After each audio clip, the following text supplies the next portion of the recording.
Uploading. Well, I'm not so impressed with this future. The huge starships and weapons that can no doubt destroy entire cities, and military conquest as a way of life. Is that what you see here? The United Federation of Planets and its use of Starfleet is somehow both very vague and extremely specific. From the blood-soaked years of the original series to the golden era of The Next Generation to the battle-hardened times of Deep Space Nine and beyond, the military aspect of Starfleet has constantly shifted. Previously, I've gone into great detail about Starfleet's armaments, though those videos are pretty old, so I may revisit them at some point. Today, I more wanted to discuss how the Federation most likely protects its member states, and if it lets them defend themselves. My priority has been to develop any kind of defense strategy. Obviously, nothing we have now can stop them. We've been designing new weapons, but they're all still on the drawing board. For a long time, we have had only a few clues as to how safeguarding of Federation territory occurs. It appeared as though the only vessels that existed to defend Federation interests is that of Starfleet. There were some vessels in the odd scenes here and there in both The Next Generation and the original series, but nothing was ever very definitive. I do think that this has somewhat been answered in both the Dominion War and Lower Decks, as we see more and more vessels that are non-Starfleet carry out various roles. The question becomes, though, can planets defend themselves, or do they have to rely on a federalized government? Today, we have assembled here again representatives of numerous worlds to forge an unprecedented alliance.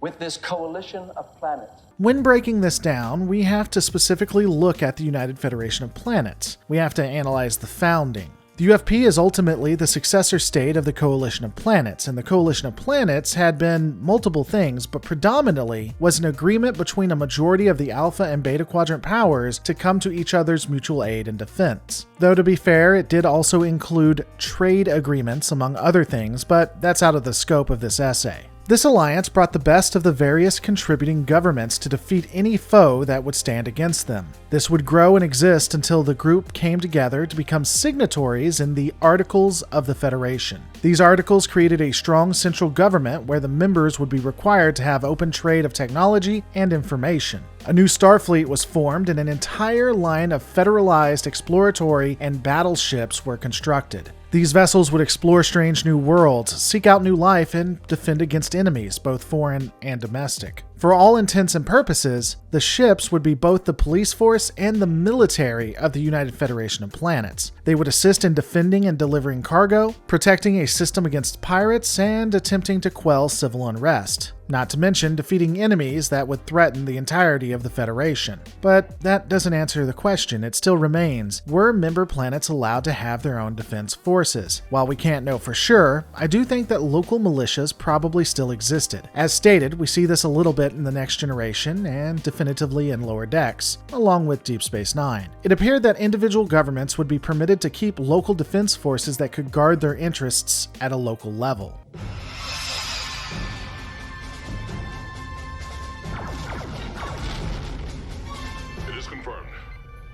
Broken through the Mars defense perimeter.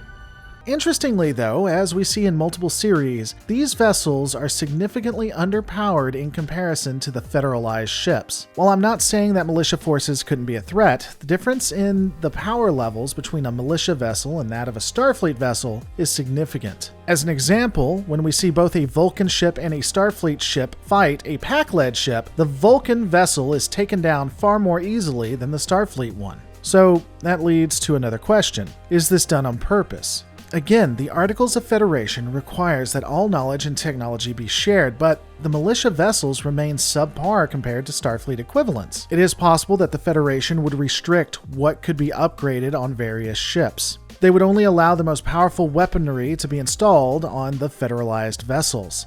This does somewhat make sense, because we do know that a Starfleet vessel can completely annihilate a planet within only a few hours, and the technology can devastate all but the most powerful of Alpha and Beta Quadrant powers. An example of that can be seen in TNG's The Wounded and Deep Space Nine's Defiant, where the weapons of Starfleet far outstrip that of the Cardassian Union. If these weapons were given at the member state level, this could create a lot of issues, especially if citizens decided to take matters into their own hands. I mean, just ask the Maquis. In the end, does the Federation allow planets to have their own local militias and defenses? I'd have to say yes. I think the evidence points that way finally. I just don't think that these defenses are particularly well advanced. They're probably good against pirates and maybe local skirmishes, but anything bigger would need Starfleet, which means that member states are reliant on the United Federation of Planets for protection. And I think that's by design, because